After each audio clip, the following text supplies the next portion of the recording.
Commander Krivax stood at the helm of the Celestial Devastator, his four-fingered hands clasped behind his back, as he gazed down at the blue marble called Earth.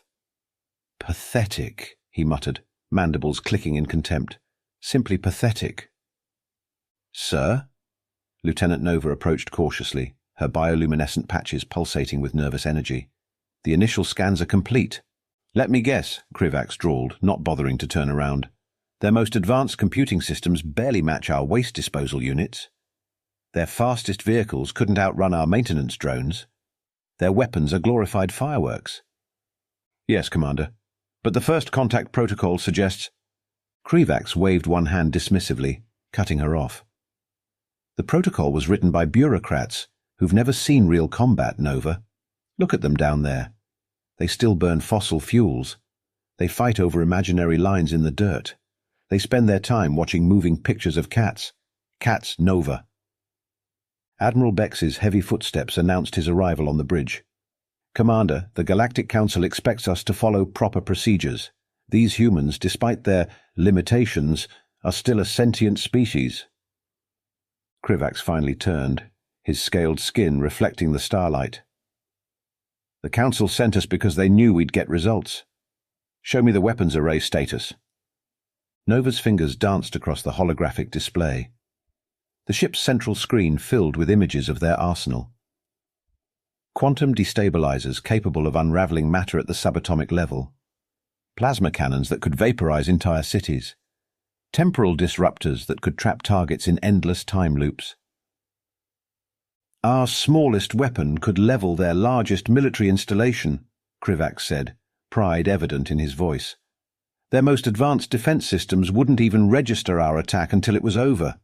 We're not dealing with equals here, we're dealing with primitives," Nova suggested. "Precisely. Why waste time with diplomatic niceties? One demonstration of our power and they'll fall in line. The Galactic Council wants Earth's resources. We'll have them surrendering their planet by dinner time." Admiral Bex shifted uncomfortably. "Sir, our intelligence suggests humans can be unpredictable when threatened." Krivax laughed, a sound like grinding metal. "Unpredictable? What are they going to do? Throw smartphones at us? Post angry comments online? Their entire civilization is built on cat videos and something called TikTok. The most dangerous thing they've created is their processed food." The bridge crew chuckled nervously at their commander's jokes. Only Nova remained serious, her bioluminescence now pulsing red with concern. "Weapon systems are primed, Commander," she reported. "Targeting computers await your command." Krivax stretched all four arms wide, reveling in his moment of triumph. "Select a target. Something meaningful but not too devastating. We want to scare them, not annihilate them. Yet." "Sir," Nova's voice wavered, "the targeting system is showing some unusual readings. Perhaps we should run a diagnostic." "Nova, Krivax sighed. "Our technology is perfect. The targeting system cost more than this entire primitive planet is worth. What could possibly go wrong?" He jabbed a finger at the firing control.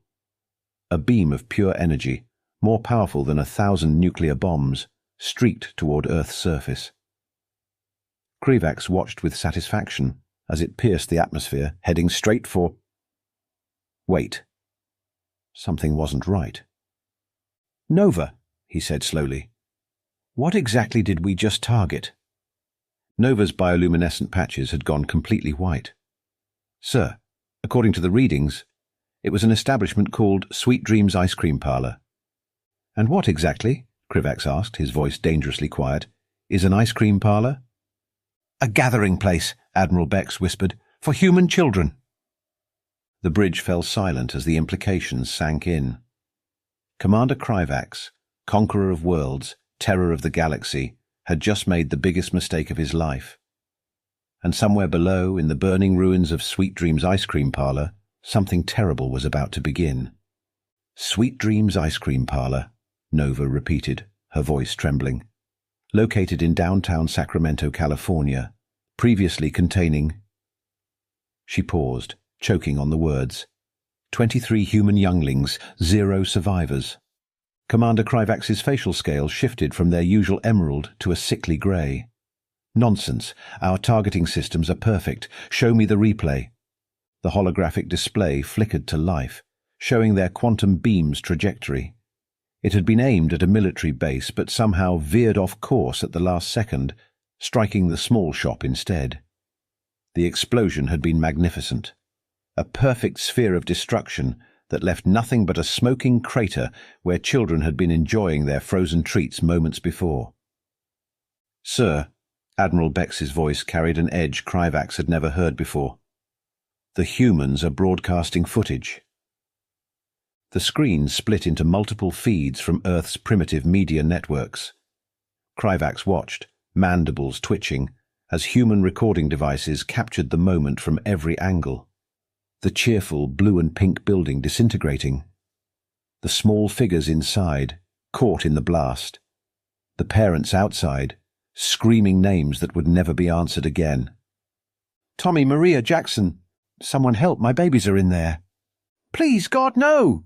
Lieutenant Nova's bioluminescence had shifted to deep purple, the color of mourning in their culture.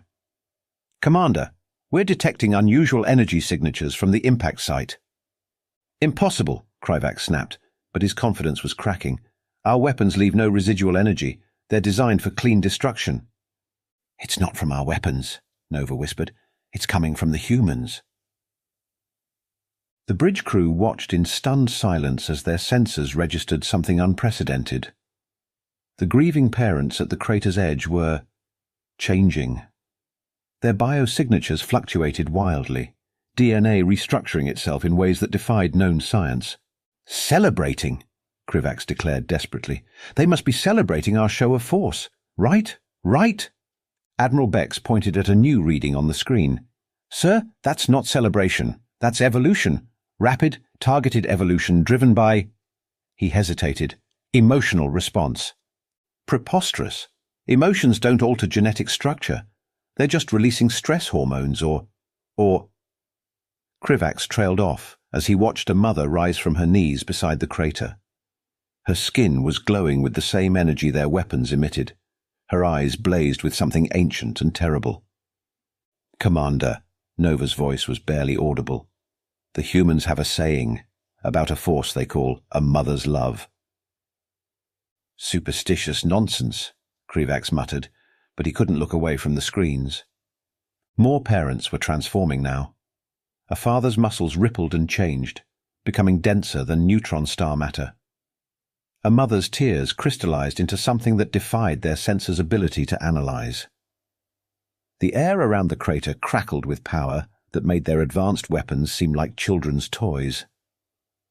"Sir," Admiral Beck said urgently, "I strongly recommend immediate retreat. Our databanks have nothing on this kind of transformation. We're dealing with something beyond our understanding." "Beyond our understanding?" Krivax laughed hysterically. "We're the most advanced species in the galaxy. We have technology that can reshape planets. We... He fell silent as a new sound filled the bridge. A sound that shouldn't have been possible to hear through the vacuum of space. A sound that made every alien crew member's blood run cold. It was a child's ice cream cone, hitting the ground outside Sweet Dream's ice cream parlor. The sound echoed impossibly across the cosmos. A single dropped treat becoming a war drum that announced humanity's response to their fatal mistake. "Commander," Nova said, her bioluminescence now strobing in panic, "the humans have stopped fighting each other. All their military forces are standing down. They're looking up, right at us." "So?" Krivax tried to sound dismissive, but his voice cracked. "They can't reach us here. They can't." The ship's AI interrupted with an urgent alert. "Warning, unknown energy signature approaching. Composition, 40% quantum resonance, 60% unidentifiable. Primary component appears to be rage." On the screen, they watched as one of the transformed parents took a step forward. She had been Angela Martinez, mother of twins. Now she was something else, something that made their advanced sensors short-circuit just by looking at her. She spoke, and despite all logic and physics, her words reached them clearly in orbit. "You killed our babies while they were eating ice cream." It wasn't a threat. It wasn't a battle cry. It was a simple statement of fact. The last fact Commander Krivax and his crew would ever be certain of. Because in the next moment, Angela Martinez took another step forward, and the laws of physics politely stepped aside to let a mother's grief rewrite the universe. The celebration on the bridge of the celestial devastator died. In its place grew something far more primal. The realization that they had not, as they believed, found a primitive species ripe for conquest. They had found humanity's limit, and they had crossed it with sprinkles on top. "Commander Krivax," Nova's voice cracked as she monitored the sensor readings. "These energy signatures, they're breaking every natural law we know." The main screen displayed a kaleidoscope of impossible data. Where human parents had stood grieving moments before, reality itself was beginning to bend. The ship's quantum analyzers, capable of mapping the fabric of space-time, were spitting out readings that made veteran scientists on the bridge weep. "Look at this," Admiral Bex pointed at a spreading pattern of energy. "Marcus Chen, father of 6-year-old Lisa, his cellular structure is... I don't even have words for this." The sensors showed Marcus, once a quiet accountant who collected stamps, now radiating power that made their quantum destabilizers look like pocket calculators. His skin rippled with colors that shouldn't exist in this dimension. When he breathed, stars flickered. "The military bases," Krivax barked, trying to maintain control. "Show me their response." Nova brought up feeds from Earth's armed forces. What they saw made no sense. Tanks were powering down. Fighter jets were returning to base. Nuclear submarines were surfacing and going silent. "They're standing down?" Krivax's mandibles twitched in confusion. "In the face of an alien attack?"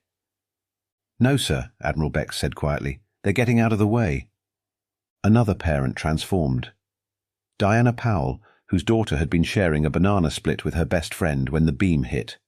The sensors showed her bones turning into something with the density of a galactic core, her tears becoming droplets of pure gravitational force. "Sir!" Nova's bioluminescent patches strobed red. "The humans have a word for what's happening. They're calling it Mama Bear Syndrome." "Explain," Krivax demanded, even as his scales rattled with growing fear. "In Earth terminology, it refers to..." Nova swallowed hard. The unstoppable protective rage of a parent defending their young. On screen, they watched Angela Martinez pick up a piece of her children's favorite ice cream cone. Sprinkles fell from it, each one hitting the ground with the force of a nuclear blast. But the explosions curved around other humans, seeking only alien signatures. "The military leaders," Admiral Bex reported, "they're sending out a global message. It says, 'To all forces, stand down. We can't help them. We'd only get in their way. May God have mercy on the aliens, because those parents won't.'" Krivax watched as more transformations swept across the crater site. Jack Thompson, who'd lost his triplets, was now bending light around his body. Maria Rodriguez, whose only son had been celebrating his 10th birthday, had eyes that saw through dimensions. "Our weapons," Krivax whispered. "Ready the entire arsenal. We'll show them what real power looks like." "Sir," Nova's voice was thick with terror. "The weapons aren't responding. The targeting systems, the power cores, they're crying." "Weapons don't cry. They do now. The parents' grief, it's affecting everything. Even our technology feels it." The ship's AI spoke again, its usual confident tone replaced by something close to awe. "Warning. Emotional wavelength exceeding measurable limits. Converting raw parental love into weaponized form. Probability of survival if confrontation continues. Calculating. Error. Too many infinity symbols." A new sound filled the bridge. The soft tink of a metal ice cream scoop hitting the ground among the ruins of Sweet Dreams ice cream parlor. Each parent who heard it stood straighter, their transformations accelerating. "Sir," Admiral Bex said, watching the readings spiral into impossibility, "I don't think we're dealing with primitive humans anymore." "Then what are we dealing with?" Krivax demanded. The answer came not from his crew, but from the transformed parents below. Their voices reached the bridge as one, carried on waves of power that no science could explain. "We are what you created. We are every bedtime story, every kissed boo-boo, every proud smile. We are what happens when you hurt our babies. We are coming." And in that moment, Commander Krivax understood with perfect clarity that advanced weapons meant nothing in the face of a force that reshaped reality itself. The love of parents who had nothing left to lose, and a universe of pain to share. The Celestial Devastator's medical bay erupted in chaos as its sensors tried to document the impossible.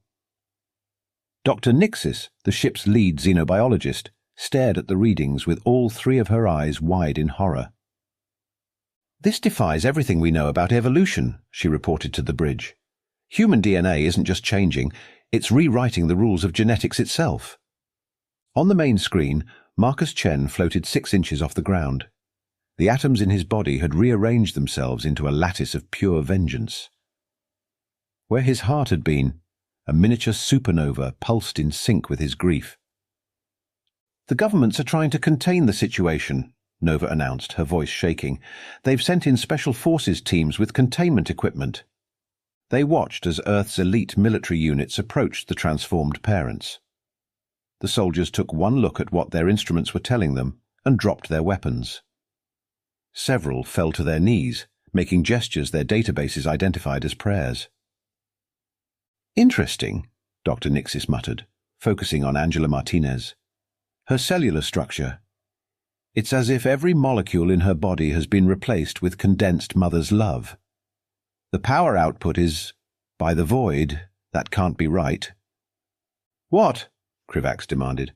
"What can't be right?" "According to these readings, she's producing more energy than 100,000 stars, but that's impossible, unless—" Dr. Nixis's voice trailed off as she ran new calculations. Angela Martinez stood at the edge of the crater that had been Sweet Dream's ice cream parlor. In her hand, she held her daughter's favorite flavor, strawberry swirl with rainbow sprinkles. As they watched, the ice cream didn't melt. Instead, it began to glow with the same impossible power that radiated from her body. "The human concept of love," Dr. Nixis said slowly, "we always dismissed it as primitive biochemistry. But look at the quantum signature. It's not just emotion, it's what?" Admiral Bex whispered. "It's the fundamental force we've been searching for. The one that binds reality together, and they've weaponized it." Diana Powell demonstrated this theory by taking a step forward. Space-time rippled around her foot. The laws of physics tried to object, but quickly backed down when they saw the look in her eyes. Her tears, still falling, had become droplets of pure dark matter. "The government containment teams are retreating," Nova reported. "Their exact words: 'There is no containing this. You might as well try to contain the ocean with a paper cup.'" Jack Thompson, the father of the triplets, had begun to sing. It was a lullaby, the same one he'd sung to his children every night. Each note crystallized in the air, becoming arrows of pure sound that could pierce quantum shielding as if it were tissue paper.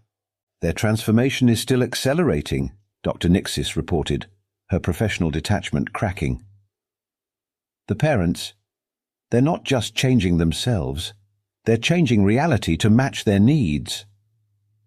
Maria Rodriguez proved this by reaching out and grabbing a fistful of gravity. She shaped it like clay, molding it into a weapon that could punch through the walls between dimensions. The quantum equations governing space travel took one look at what she was doing and went on strike. "Commander," Nova's bioluminescence had turned pure white with terror. "I'm detecting a new phenomenon. The parents they're linking together, forming some kind of network." The transformed parents joined hands around the crater. Their grief resonated in harmony, creating a frequency that made dark matter sing and quantum strings dance. The power output made stellar explosions look like birthday candles. "The human governments have issued a final statement," Admiral Bex read from his screen. It says, "To the alien aggressors, you didn't just kill our children, You showed us what we really are, what we've always been capable of. Thank you for the lesson. Now please try to die quickly." Dr. Nixis's instruments began to melt as she took her final readings. Their DNA. It's not just human anymore. It's become a blueprint for revenge, written in a language older than the universe itself. Every parent who lost a child in that shop is becoming a living weapon, powered by— "By what?" Krivax demanded. By the last thought their children had. The simple joy of eating ice cream with friends on a sunny day. The purest happiness, twisted by grief into something that makes antimatter look stable. The transformed parents looked up at the sky with eyes that could see through space and time. Their voices reached the ship on waves of impossible energy. "You took our children's last happy moment and turned it into horror. Now we'll take your last moment and turn it into justice, with sprinkles on top." Commander Krivax realized, far too late, that their perfect weapons and advanced technology meant nothing.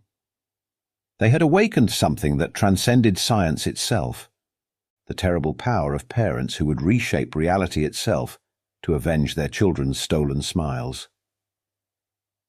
"They're coming," Nova whispered, watching the impossible signatures rise from Earth's surface. "The parents, they're not using ships. They're just coming." Commander Krivax gripped his command chair as Angela Martinez led the charge. She surfed through space on a wave of crystallized grief, leaving a trail of strawberry-scented destruction in her wake. Behind her, Marcus Chen propelled himself with bursts of concentrated rage that made black holes flinch. "Evasive maneuvers!" Krivax screamed. "Get us out of orbit!" The Celestial Devastator's engines roared to life. But before they could break free, Diana Powell appeared in front of them. She held what looked like an ice cream scooper, but the sensors insisted it was made of condensed parental fury and quantum-entangled sprinkles. "That's for little Susan," she said, and swung. The scooper tore through their shields like they were tissue paper. 3 defense arrays simply ceased to exist. The ship's AI started sobbing uncontrollably. "The supply vessel Nebula Strike is requesting assistance," Admiral Bex reported, his voice cracking. "They're being pursued by Jack Thompson. He's singing." On the auxiliary screen, they watched as Thompson's lullaby wrapped around the Nebula Strike. Each note carried the weight of 1,000 bedtime stories never finished. The ship's hull couldn't withstand the pure, concentrated force of paternal love turned to vengeance. It crumpled like an empty ice cream wrapper. "Retreat," Krivax ordered. "Full power to the quantum drives." "Sir," Nova's bioluminescence flickered in panic, "Maria Rodriguez she's knitting." "Knitting what?" "Space-time, sir. She's using quantum strings to make a sweater of doom." The tactical display showed Rodriguez's handiwork, a complex weave of dimensional barriers that trapped 3 more alien ships. Her needles clicked with the finality of a mother's disappointment, and the ships imploded under the weight of her crafted revenge. "The other fleet commanders are begging for help," Admiral Bex reported. "The parents, they're tracking our ships by following the taste of their children's last ice cream orders.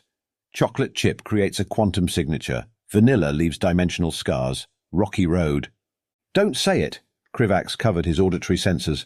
"Don't you dare say it." "Rocky Road marks the path to judgment, sir." Angela Martinez appeared on their main screen. Behind her, the transformed parents had formed a constellation of revenge. Their bodies glowed with power that made supernovas look like match strikes. "Our babies," she said, her voice carrying through vacuum on waves of mint chocolate chip-flavored wrath. "They were just eating ice cream." "We didn't mean to," Krivax pleaded. "It was a targeting malfunction." "Then you should have checked your weapons," Marcus Chen replied, condensing a nearby asteroid into a sprinkle-shaped projectile. "Like we checked the ingredients for allergies." The Celestial Devastator shuddered as the projectile struck. Warning sirens blared. The hull began to buckle under forces that shouldn't exist. "Status report," Krivax demanded. "Sir," Nova's voice was barely a whisper. "They're not just destroying us. They're grounding us. Like they would ground their children for misbehavior." Through the breaking viewports, Kroivax watched his mighty fleet being torn apart by parents wielding weapons forged from love and loss. Diana Powell was reading a bedtime story that made reality itself restructure. Jack Thompson's lullaby had caused 3 light-years to cry. "Full retreat!" Kroivax screamed. "Get us out of this system!" But Maria Rodriguez had finished her knitting. The quantum strings of her vengeance sweater wrapped around their engines, binding them in place with the unbreakable bonds of a mother's resolve. "Going somewhere?" she asked, holding up what looked like a waffle cone but read on sensors as a tear in the universe. "I don't think so. You still need to answer for what you did." "Please," Kroivax begged, watching his crew abandon their posts. "We surrender." Angela Martinez smiled. It was not a kind smile. It was the smile of every parent who had ever said, "Just wait until your father gets home," but scaled up to cosmic proportions. "Surrender?" she said softly. "Oh, sweetie, this isn't about surrender. This is about consequences, and we're just getting started." Commander Kroivax stood on his broken bridge, watching as the transformed parents surrounded his crippled ship. The celestial devastator, pride of the alien fleet, now floated in space like a crushed ice cream cone. "Before you die," Angela Martinez said, her voice carried on waves of strawberry-flavored judgment, "there's something you should know about Sweet Dreams Ice Cream Parlor." "What?" Kroivax spat, mandibles clicking in defiance. "That it was just some primitive food dispensary?" Marcus Chen laughed. The sound made several nearby asteroids spontaneously transform into sprinkles. That shop was built on a nexus point, a place where the barrier between dimensions was thin, where dreams and reality mixed like soft-serve swirls. "Every ice cream served there," Diana Powell continued, her quantum scoop glowing ominously, "was made with an ingredient your senses couldn't detect. Hope. Pure, undiluted hope, scooped directly from the dreams of children." Nova's instruments sparked as they tried to process this revelation. "Sir, the energy readings from Earth, they're not just coming from the parents. They're coming from the ice cream itself." "Impossible!" Kroivax shouted. But he watched in horror as glowing strands of energy rose from Earth. Every ice cream ever served at Sweet Dreams, every smile it had ever created, every laugh it had inspired, weaving together into something terrible and beautiful. "Our children's last thoughts," Maria Rodriguez said, knitting reality into a noose, "weren't of fear. They were thinking about which flavor to try next time, about sharing Sundays with friends, about the simple joy of cold sweetness on a warm day.